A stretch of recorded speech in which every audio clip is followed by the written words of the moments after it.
नक च नींबू पानी पाओगे तो उल्टी करोगे तो उससे वायरस बाहर निकल जाएगा। नींबू का रस निकाल के वो ऐसे लेट के दोनों नोज नाक में डाले, चम्मच से नाक में डाले। कि जी बुखार चढ़ता तो वायरस नक राही निकलता। इतना फर्क पड़ा जैसे कि सारी की सारी वायरस निकल के बाहर। फिर वो खुद कह रहे हैं कि मैनू तो मेरी तो नैगेटिव सी, अगर ਤੁਹਾਡਾ ਨੈਗੇਟਿਵ ਸੀ ਵੀ ਤੁਹਾਡਾ ਇਲਾਜ ਕਾਹਦਾ ਹੋ ਗਿਆ। तो जब हमने टेस्ट करवाया तो मेरे वाइफ का और मेरे बेटे का पॉजिटिव आया, मगर मेरा नेगेटिव आया। ਜਿਹੜੇ ਸਮਾਜਿਕ ਕੰਮ ਨੇ ਜਾਂ ਜਿਹੜੇ ਇਹੋ ਜਿਹੇ ਲੋਕ ਨੇ ਜਿਹੜੇ ਲੋਕਾਂ ਨੂੰ ਗੁੰਮਰਾਹ ਕਰਦੇ ਨੇ ਵਕਾਲਤ ਦੇ ਨਾਂ ਤੇ, ਮੈਂ ਉਹਨਾਂ ਨੂੰ ਸਬਕ ਸਿਖਾਉਣ ਦੇ ਖਾਤਰ ਮੈਂ ਆਪਣੇ ਕੰਮ ਦੀ ਪਰਵਾਹ ਨਹੀਂ ਕਰਦਾ।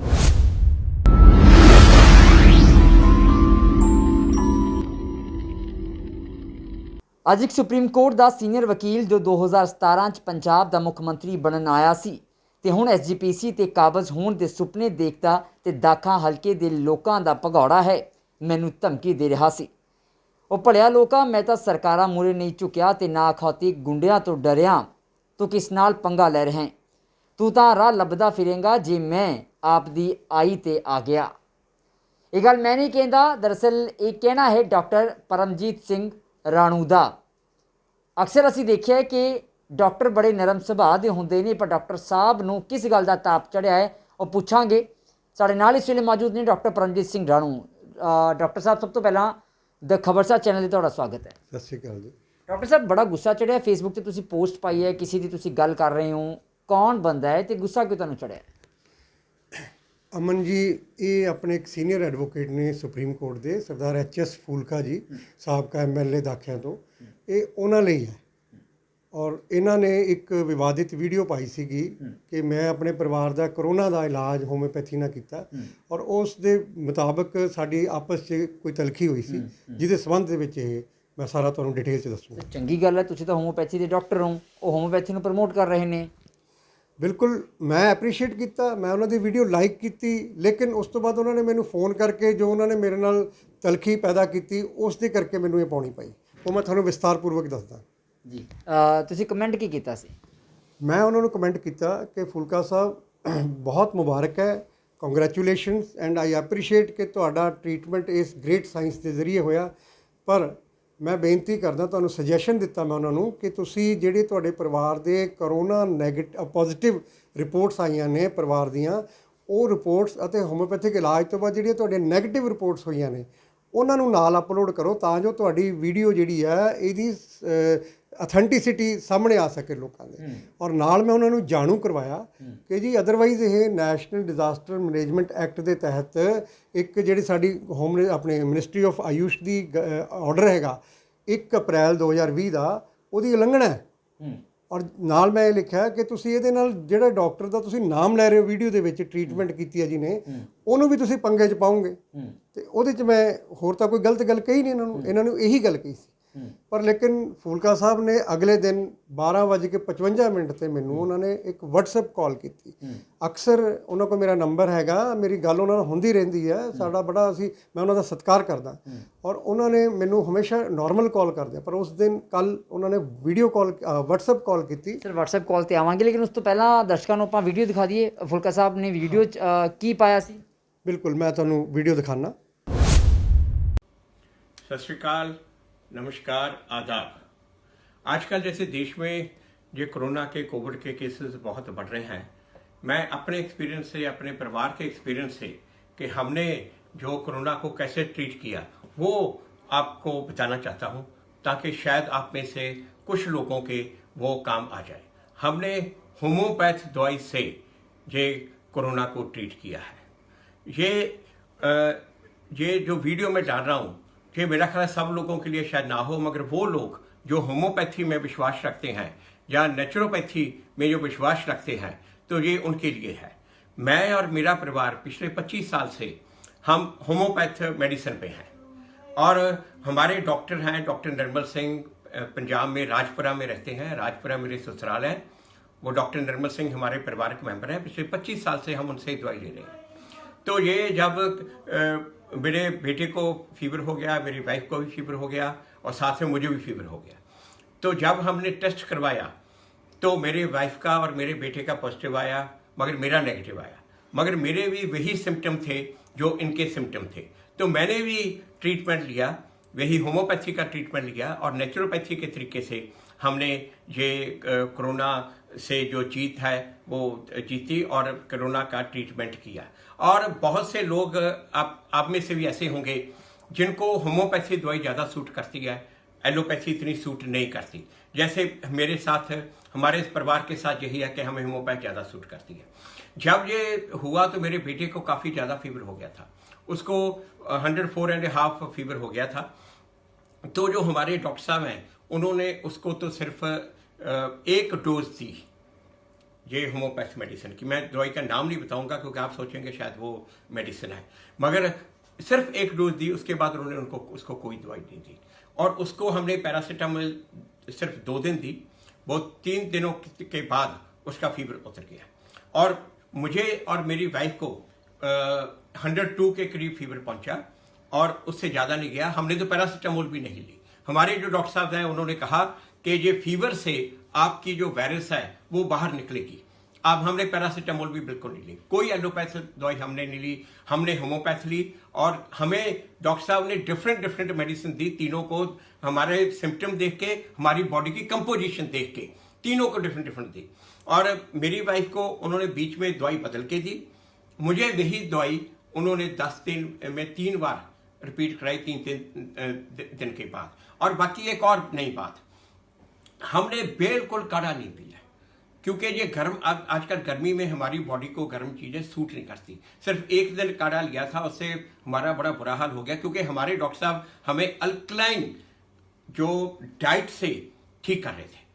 नारियल पानी और ये मौसमी का जूस, पाइनएप्पल जूस, वो जूसेस से कर रहे थे। पहले तो 3 दिन उन्होंने हमें सिर्फ जूसेस और फ्रूट पे ही रखा और जूसेस और फ्रूट पे ऊपर। उसके बाद धीरे धीरे खिचड़ी और बाकी चीजें डलवाई। एक कहा जाता है कि इसमें पनीर बिल्कुल लो, मगर हमारे डॉक्टर साहब ने हमें कहा कि मिल्क प्रोडक्ट्स नहीं लेनी और हमने मिल्क प्रोडक्ट्स पूरे 10 दिन नहीं ली।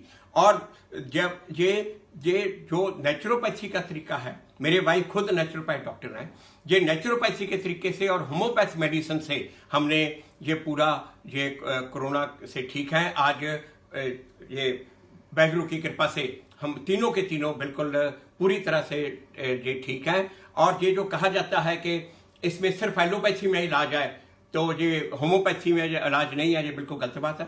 जो लोग होम्योपैथी में विश्वास रखते हैं, ऐसे हम ठीक हुए हैं तो आप भी ठीक हो सकते हो। एक बात और जो हमने की, नींबू का जूस लेके, नींबू का रस निकाल के वो ऐसे लेट के दोनों नोज नाक में डाले, वो चम्मच से नाक में डाला और नाक में डालता वो गले में जाता है। एकदम आपको जैसे बाथरूम जाना पड़ता है, जैसे आपको उल्टी जैसी आती है, वो उस तरह से आई। वो हमने प्रक्रिया की और उसके बाद उससे बल्कि इतना फर्क पड़ा जैसे कि सारी की सारी वायरस निकल के बाहर, बलगम निकलती है। बलगम आप बहुत थ्रो करते हो।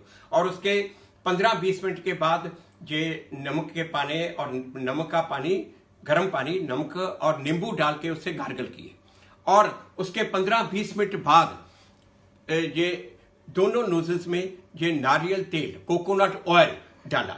तो ये एक पूरा घंटा लग गया, 1 घंटे में, मगर उससे बहुत ज्यादा फर्क पड़ा, जैसे कि टोटल वायरस सारी के बाहर निकल गई हो। इस तरीके से ये हाल हुआ। तो ये तरीका मैं, क्योंकि आप में से कई लोगों को शायद ये तरीका सूट आए, मैं इसीलिए ये कहना चाहता हूं कि जो ये कहा जाता है, हमें भी रिकमेंड किया गया कि फेविफ्लू लो, मगर हमने फेविफ्लू नहीं ली। और हमने ये मैक्स का होम केयर जो पैकेज था वो भी ले रखा था और मैक्स के डॉक्टर हमें रेगुलर हमारे इन टच में थे। और ये I am also grateful and thankful to doctor Arun Thapar from Ludhiana, वो भी हमें रेगुलर गाइड करते रहे। मगर एक मैं बात बताऊंगा, सबसे बड़ी बात जो मैंने देखी है दिल्ली में, जो ये होम क्वारंटाइन है, तो ये सब स्टेट्स को करना चाहिए और दिल्ली का स्टेट बाकी सब सिस्टम बाकी सब स्टेट को फॉलो करना चाहिए। दिल्ली सरकार से रोज हमें फोन आता था, एमसीडी की तरफ से हर दूसरे तीसरे दिन वो जहां पे घर पे आते थे, बाहर सारा सैनिटाइज करके जाते थे और एमसीडी से भी फोन आते थे कि आपको कोई चीज की जरूरत है, आप ये मेडिसिन लो और आपके वाइटल्स क्या हैं। बल्कि इस तरह का सिस्टम बाकी दूसरे स्टेट्स को भी ये करना चाहिए और ये होम क्वारंटाइन की इजाजत देनी चाहिए, ये बहुत जरूरी है। और दिल्ली ने अगर कंट्रोल किया है तो उन्होंने होम क्वारंटाइन अलाउ करके ये इसको कंट्रोल किया है। और एक सबसे बहुत बड़ी बात जो है कि घबराहट नहीं करनी। मैं तो बहुत हौसले में था, बहुत हौसले में था मैं तो, और मुझे तो कोई परवाह ही नहीं थी। और मेरा बेटा तो उसको भी, वो भी बहुत हौसले में था। तो बिल्कुल घबराहट नहीं होनी। जैसे हमारे डॉक्टर साहब कहते थे ये एक फ्लू है, एक वायरल है, थोड़ी ज्यादा डेंजरस है दूसरे की, बिल्कुल ये सोचना। और एक बात मैं आपको और बता दूं, जो पेशेंट होता है उसको जब पता चलते हैं तो हम बार बार फोन करने लग जाते हैं। प्लीज पेशेंट को कभी फोन नहीं करो, SMS भेज के पूछो। बाकी लोगों की आदत होती है वो आप ये ट्रीटमेंट लो, ये करो, ये करो। बिल्कुल पेशेंट को कंफ्यूज नहीं करना चाहिए, ये बातें नहीं बतानी चाहिए, ना ही पेशेंट को इन बातों पे ऊपर किसी की बात सुन के वो चीजें करनी चाहिए। और पेशेंट के साथ अगर आप करो तो सिर्फ पेशेंट को यही हौसला दो कि तो कोई बात ही नहीं, मेरे 10 लोग ठीक हो गए, मेरे 10 रिश्तेदार ठीक हो गए। ये वाली बात जब पेशेंट को आप जल्दी जल्दी करोगे, पेशेंट का हौसला, जो पेशेंट के मॉरल्स हाई, वो होने बहुत जरूरी है। और मेरा एक बहुत बड़ा रीजन इसका ये है कि मेरे मॉरल्स हाई थे, मैं पूरी चढ़ती कला विच सी कि कोई परवाह नहीं, कुछ नहीं होता, बस ये बहुत बड़ी चीज है। तो मेरा जो तुहानूं दस्सण दा यह रीजन है ताकि वो लोग जिहड़े कि होमोपैथी ते नैचुरोपैथी विश्वास करते हैं वो ये ना सोचण कि एलोपैथी लैनी जरूरी आ। ते होमोपैथी दे विच भी ते नैचुरोपैथी दे विच भी इसका इलाज है। इसीलिए मैं अज ये वीडियो पा रहा। उम्मीद है कि ये तरीके तुहाडू कईयां दे काम आएगा। बहुत बहुत धन्यवाद। वाहिगुरू जी का खालसा, वाहिगुरू जी की फतेह। ਦੋਸਤੋ ਤੁਸੀਂ ਵੀਡੀਓ ਦੇਖੀ ਹੋਵੇਗੀ। ਡਾਕਟਰ ਸਾਹਿਬ ਕੋਲ ਵਾਪਸ ਪੁੱਛਦੇ ਹਾਂ। ਡਾਕਟਰ ਸਾਹਿਬ, ਵੀਡੀਓ ਤਾਂ ਦਰਸ਼ਕਾਂ ਨੂੰ ਦਿਖਾਤੀ, ਹੁਣ ਤੁਹਾਨੂੰ ਇਤਰਾਜ਼ ਕੀ ਕੁਝ ਸੀ ਦੇ ਵਿੱਚ, ਤੇ ਜੋ ਸਰਕਾਰੀ ਜੋ ਹੁਕਮ ਨੇ ਉਹ ਕੀ ਕਹਿੰਦੇ ਨੇ?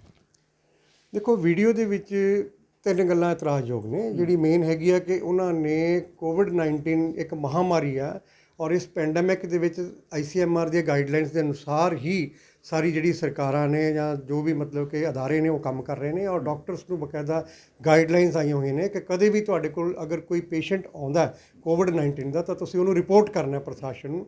ਔਰ ਅਗਰ ਕੋਈ ਫਲੂ ਲਾਈਕ ਸਿੰਪਟਮਸ ਦਾ ਵੀ ਪੇਸ਼ੈਂਟ ਆਉਂਦਾ ਤਾਂ ਉਹਨੂੰ ਇਮੀਡੀਏਟਲੀ ਕਹਿਣਾ ਕਿ ਜਿਹੜਾ ਸਰਕਾਰੀ ਅਦਾਰਾ ਹੈਗਾ ਉੱਥੋਂ ਕੋਵਿਡ-19 ਦੀ ਟੈਸਟ ਕਰਾ ਕੇ ਆਵੇ, ਫਿਰ ਉਹਨੂੰ ਤੁਸੀਂ ਟਰੀਟ ਕਰਨਾ। ਔਰ ਉਹ ਵੀ ਪਰਮਿਸ਼ਨ ਲੈ ਕੇ, ਅਗਰ ਉਹਦਾ ਪੋਜ਼ੀਟਿਵ ਆ ਜਾਂਦਾ ਤਾਂ ਉਹਨੂੰ ਤੁਸੀਂ ਸਰਕਾਰ ਨੂੰ ਸੌਂਪ ਦੇਣਾ ਹੈਗਾ।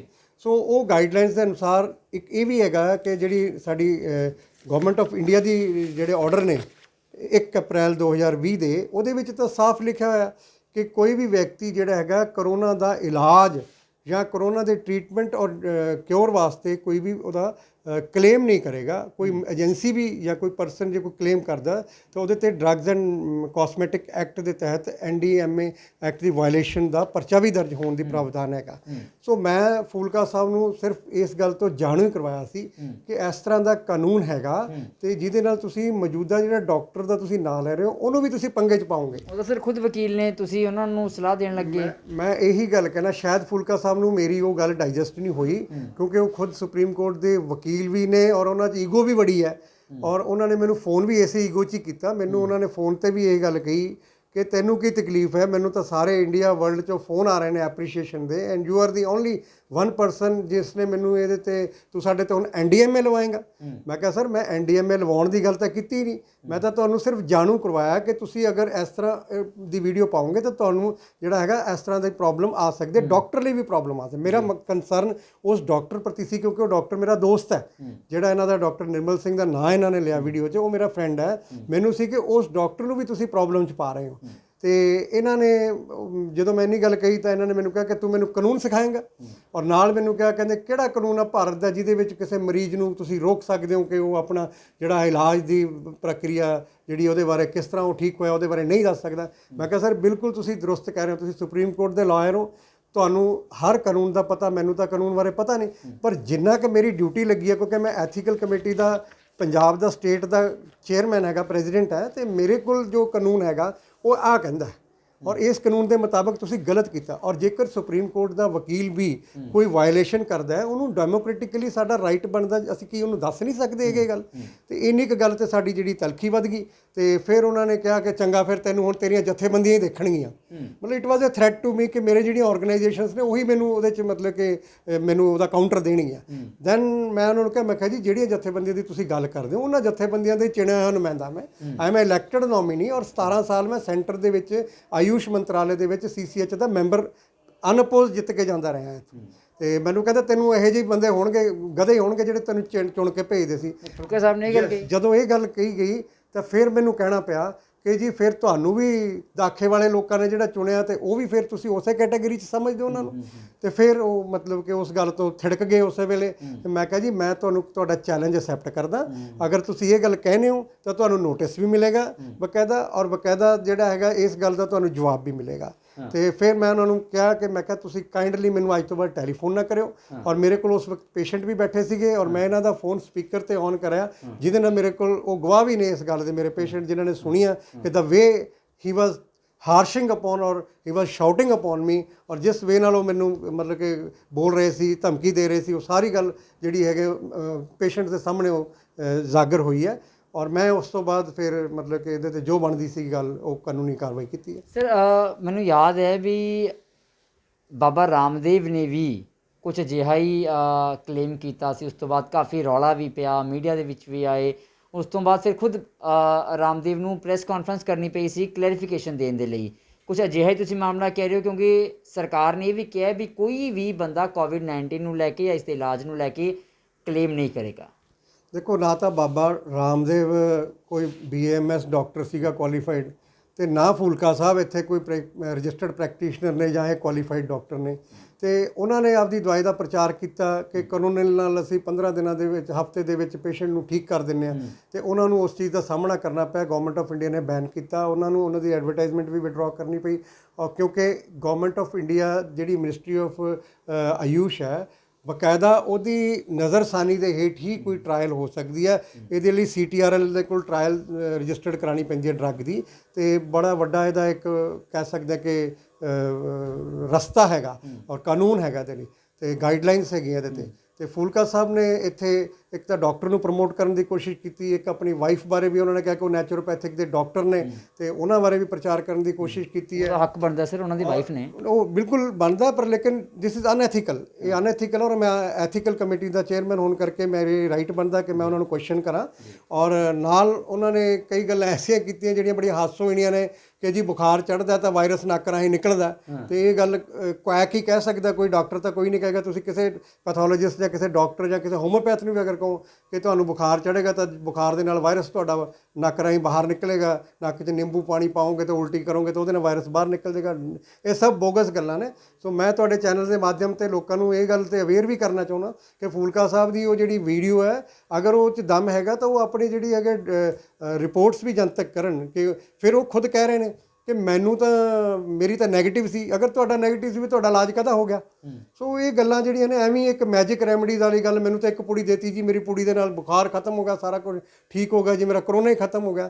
ਮਤਲਬ ਦੀਸ ਥਿੰਗਸ ਜਿਹੜੀਆਂ ਨੇ ਇੱਕ ਸੀਨੀਅਰ ਐਡਵੋਕੇਟ ਜਿਹੜੇ ਨੇ, ਸੁਪਰੀਮ ਕੋਰਟ ਦੇ ਐਡਵੋਕੇਟ, ਉਹਨਾਂ ਨੂੰ ਸੋਭਦੀਆਂ ਨਹੀਂ ਸੀ। ਸਰ ਜੇ ਉਹਨਾਂ ਨੇ ਉਸ ਡਾਕਟਰ ਦੀ ਜਗ੍ਹਾ ਡਾਕਟਰ ਪਰਮਜੀਤ ਸਿੰਘ ਰਾਣੋ ਦਾ ਨਾਮ ਲਿਆ ਹੁੰਦਾ ਫਿਰ?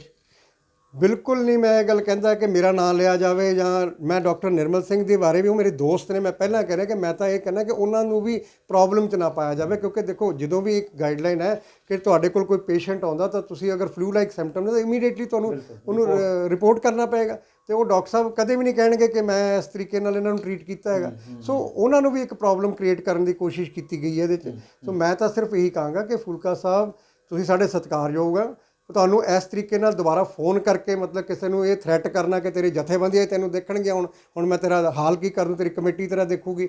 ਸੋ I am ready to accept all these challenges. ਮੈਂ ਇਹਨਾਂ ਚੈਲੰਜਸ ਤੋਂ ਬਹੁਤ ਉੱਪਰ ਉੱਠ ਚੁੱਕਾ ਹੈਗਾ ਤੇ they are minor things for me. ਤੇ ਬਟ ਲੇਕਿਨ ਇੱਕ ਸੂਝਵਾਨ ਪੜ੍ਹੇ ਲਿਖੇ ਵਿਅਕਤੀ ਨੂੰ ਇਸ ਤਰੀਕੇ ਨਾਲ ਗੱਲ ਨਹੀਂ ਕਰਨੀ ਚਾਹੀਦੀ। ਤੇ ਸਰ ਤੁਸੀਂ ਹੁਣ ਲੀਗਲ ਸਾਈਡ ਵੀ ਲੈ ਰਹੇ ਹੋ, ਲੀਗਲ ਓਪੀਨੀਅਨ ਲੈ ਰਹੇ ਹੋ, ਜਾਂ ਤੁਸੀਂ ਲੀਗਲੀ ਜਾਓਗੇ ਇਸ ਮਾਮਲੇ ਦੇ ਵਿੱਚ? ਦੇਖੋ, ਮੈਂ ਬੜਾ ਹਰਟ ਹੋਇਆ ਕਿਉਂਕਿ ਮੇਰੇ ਪੇਸ਼ੈਂਟ ਵੀ ਬੈਠੇ ਸੀ ਉੱਥੇ, ਤੇ ਮੈਨੂੰ ਅੱਛਾ ਨਹੀਂ ਲੱਗਿਆ ਕਿ ਮਤਲਬ ਫੂਲਕਾ ਸਾਹਿਬ ਇਸ ਤਰੀਕੇ ਦੇ ਨਾਲ, ਇਸ ਲਹਿਜੇ ਦੇ ਨਾਲ ਮੇਰੇ ਨਾਲ ਗੱਲ ਕਰਨਗੇ, ਜਿਨ੍ਹਾਂ ਦੀ ਮੈਂ ਇੰਨੀ ਇੱਜ਼ਤ ਕਰਦਾ ਹਾਂ। ਤੇ ਫਿਰ ਮੈਨੂੰ ਇਹ ਮਹਿਸੂਸ ਹੋਇਆ ਕਿ ਮੇਰੇ ਮਨ ਤੇ ਬੋਝ ਹੈ ਕਿ ਮੈਨੂੰ ਇਸ ਬਾਰੇ ਰਿਪੋਰਟ ਜ਼ਰੂਰ ਕਰਨਾ ਚਾਹੀਦਾ ਤੇ ਮੈਂ ਡੀਜੀਪੀ ਸਾਹਿਬ ਨੂੰ ਔਰ ਪੰਜਾਬ ਦੇ ਜਿਹੜੇ ਹੋਮ ਮਿਨਿਸਟਰ ਨੇ ਕੈਪਟਨ ਅਮਰਿੰਦਰ ਸਿੰਘ ਜੀ ਮੁੱਖ ਮੰਤਰੀ ਪੰਜਾਬ ਉਹਨਾਂ ਨੂੰ ਵੀ ਤੇ ਐਸਐਸਪੀ ਮੋਹਾਲੀ ਨੂੰ ਵੀ ਇਸ ਬਾਰੇ ਮੇਲ ਕੱਢੀ ਹੈ ਬਕਾਇਦਾ ਇਹਨਾਂ ਦੇ ਫੋਨ ਦੇ ਸਕਰੀਨਸ਼ਾਟਸ ਨਾਲ ਲਾ ਕੇ ਔਰ ਜਿਹੜੀਆਂ ਫੇਸਬੁੱਕ ਦੀਆਂ ਸਾਡੇ ਜਿਹੜੇ ਸਕਰੀਨਸ਼ਾਟਸ ਨੇ ਉਹ ਵੀ ਨਾਲ ਭੇਜੇ ਵੀਡੀਓਜ਼ ਭੇਜੀਆਂ ਨਾਲ ਮੈਂ ਆਪਣੀ ਹੋਮੋਪੈਥਿਕ ਕਾਉਂਸਲ ਨੂੰ ਵੀ ਆਗਾਹ ਕੀਤਾ ਹੈਗਾ ਕਿ ਇਸ ਤਰ੍ਹਾਂ ਦੀ ਅਨਐਥੀਕਲ ਐਡ ਚੱਲ ਰਹੀ ਹੈ ਉਹਦੇ ਤੇ ਜੋ ਬਣਦੀ ਕਾਰਵਾਈ ਹੈ ਉਹ ਸਾਡੀ ਕਾਉਂਸਲ ਵੀ ਜਿਹੜੀ ਇਹ ਕਰੇਗੀ ਕਿਉਂਕਿ ਉਸ ਤੋਂ ਬਾਅਦ ਅਸੀਂ ਐਥੀਕਲ ਕਮੇਟੀ 'ਚ ਵੀ ਇਹਨਾਂ ਨੂੰ ਇਹਦੇ 'ਚ ਸਮਨ ਕਰਾਂਗੇ ਬਕਾਇਦਾ। ਤੇ ਸਰ ਤੁਹਾਡਾ ਕਲੀਨਿਕ ਜਿਹੜਾ ਹੈਗਾ ਉਹ ਤੁਸੀਂ ਰੈਗੂਲਰ ਖੋਲ੍ਹਦੇ ਹੋ? ਬਿਲਕੁਲ ਰੈਗੂਲਰ ਖੋਲ੍ਹਦੇ ਹਾਂ ਜੀ। ਸਰ ਫਿਰ ਤੁਸੀਂ ਟਾਈਮ ਕਿੱਥੋਂ ਕੱਢੋਗੇ? ਉਹਦਾ 24 ਘੰਟੇ ਕਚਹਿਰੀਆਂ 'ਚ ਹੀ ਰਹਿੰਦੇ ਨੇ, ਉਹਦਾ ਵਕੀਲ ਨੇ, ਤੁਸੀਂ ਕਲੀਨਿਕ ਛੱਡ ਕੇ ਕਿੱਥੇ ਜਾਓਗੇ? ਅਮਨਦੀਪ ਜੀ, ਡਾਕਟਰ ਰਾਣੂ ਨੇ ਅੱਜ ਤੱਕ ਪਬਲਿਕ ਦੇ ਇੰਟਰਸਟ ਲਈ ਬਹੁਤ ਮੁਕੱਦਮੇ ਲੜੇ ਨੇ ਜਿਹਦੇ 'ਚ ਮੈਂ ਆਪਣਾ ਬਹੁਤ ਕੁਝ ਗਵਾਇਆ ਔਰ ਡਰੱਗਸ ਦੇ ਉੱਪਰ ਮੈਂ PILs ਫਾਈਲ ਕੀਤੀਆਂ ਨੇ, ਸਹਿਜਧਾਰੀ ਸਿੱਖਾਂ ਦੇ ਮੁੱਦੇ ਤੇ ਮੈਂ PILs ਫਾਈਲ ਕੀਤੀਆਂ ਨੇ, ਜਸਟਿਸ ਮਹਿਰਾ ਕਮਿਸ਼ਨ CBI ਦਾ ਮੈਂ ਪ੍ਰੋਸੀਕਿਊਸ਼ਨ ਵਿਟਨੈਸ ਰਿਹਾ, ਜਸਟਿਸ ਮਹਿਰਾ ਕਮਿਸ਼ਨ ਦਾ ਮੈਂ ਪ੍ਰਾਈਮ ਵਿਟਨੈਸ ਰਿਹਾ ਹੈਗਾ। ਸੋ ਜਿਹੜੇ ਸਮਾਜਿਕ ਕੰਮ ਨੇ ਜਾਂ ਜਿਹੜੇ ਇਹੋ ਜਿਹੇ ਲੋਕ ਨੇ ਜਿਹੜੇ ਲੋਕਾਂ ਨੂੰ ਗੁੰਮਰਾਹ ਕਰਦੇ ਨੇ ਵਕਾਲਤ ਦੇ ਨਾਂ 'ਤੇ, ਮੈਂ ਉਹਨਾਂ ਨੂੰ ਸਬਕ ਸਿਖਾਉਣ ਦੇ ਖਾਤਰ ਮੈਂ ਆਪਣੇ ਕੰਮ ਦੀ ਪਰਵਾਹ ਨਹੀਂ ਕਰਦਾ ਔਰ ਮੈਂ ਪੂਰਾ ਟਾਈਮ ਦੇਵਾਂਗਾ ਉਸ ਵਾਸਤੇ। ਸਾਡੇ ਨਾਲ ਗੱਲਬਾਤ ਕਰਨ ਲਈ ਬਹੁਤ ਬਹੁਤ ਧੰਨਵਾਦ। ਤਾਂ ਇਹਨੇ ਡਾਕਟਰ ਪਰਮਜੀਤ ਸਿੰਘ ਰਾਣੂ ਜਿਨ੍ਹਾਂ ਨੇ ਕਿਹਾ ਕਿ ਜੋ ਗੱਲ ਫੁਲਕਾ ਸਾਹਿਬ ਨੇ ਕਹੀ ਉਹ ਅਨਐਥੀਕਲ ਹੈ ਤੇ ਐਥੀਕਲ ਕਮੇਟੀ ਦੇ ਪੰਜਾਬ ਦੇ ਪ੍ਰੈਜ਼ੀਡੈਂਟ ਹੋਣ ਦੇ ਨਾਤੇ ਇਹਨਾਂ ਨੇ ਗੱਲ ਜੋ ਹੈ ਆਪਣੀ ਕਾਉਂਸਲ ਤੱਕ ਵੀ ਪਹੁੰਚਾਈ ਹੈ ਤੇ ਜਿਸ ਲਹਿਜੇ ਦੇ ਨਾਲ ਫੁਲਕਾ ਸਾਹਿਬ ਨੇ ਇਹਨਾਂ ਦੇ ਨਾਲ ਗੱਲ ਕੀਤੀ ਜਾਂ ਜੋ ਵੀ ਡਾਕਟਰ ਰਾਣੂ ਦੇ ਮੁਤਾਬਕ ਧਮਕੀ ਦਿੱਤੀ ਗਈ ਹੈ ਉਹ ਰਿਪੋਰਟ ਵੀ ਕੀਤੀ ਗਈ ਹੈ। ਪਰ ਹੁਣ ਦੇਖਣਾ ਦਿਲਚਸਪ ਰਹੇਗਾ ਕਿ ਆਖਰ ਕੋਵਿਡ-19 ਦੇ ਇਲਾਜ ਦੇ ਦਾਅਵੇ ਨੂੰ ਲੈ ਕੇ ਸ਼ੁਰੂ ਹੋਈ ਇਹ ਖਿੱਚੋਤਾਣ ਵਕੀਲ ਬਨਾਮ ਡਾਕਟਰ ਦੇ ਵਿਚਾਲੇ ਆਉਣ ਵਾਲੇ ਦਿਨਾਂ ਵਿੱਚ ਕੀ ਰੰਗ ਲੈ ਕੇ ਆਵੇਗੀ। ਕੈਮਰਾ ਪਰਸਨ ਮਨੋਜ ਦੇ ਨਾਲ ਠਾਕੁਰ ਅਮਨਦੀਪ ਸਿੰਘ, ਦ ਖਬਰਸਾਰ, ਮੋਹਾਲੀ।